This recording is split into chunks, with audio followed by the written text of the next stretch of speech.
The One Piece TCG currently has 6 playable colors, each with its own special properties and playstyles.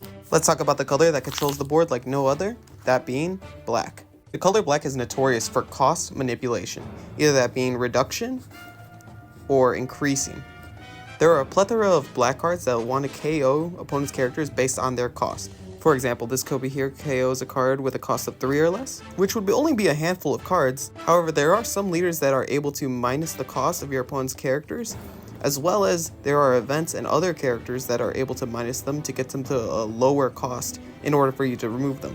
For example, let's say if our opponent had an 8 cost Useless Kid on the board, and we had a Kobe in our hands, we're not able to KO it because it's 8 cost. However, if we were to play a card that minuses it, take this Ice Age that minuses 5 cost to our opponents, this would drop it down to 3, and then you're able to remove that off the board now that it's 3 cost or less.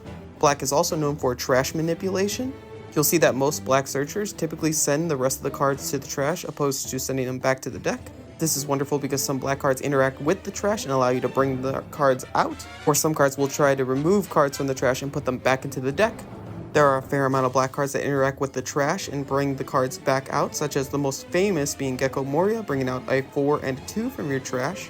This synergizes perfectly with the best 4 cost blocker in the game, Rebecca. Let me show you just how crazy this is. You play out Gecko Moria, you bring out Rebecca and a Searcher.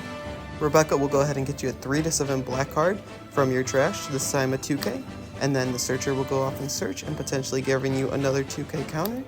For 8 Dan, you essentially get 14 Dan worth of value and 2 extra cards in your hand. Doesn't matter what card game you play, this is busted. And last thing to know about black, but it has the most hand disruption cards in the game. Let me know in the comments what color you want me to cover over next.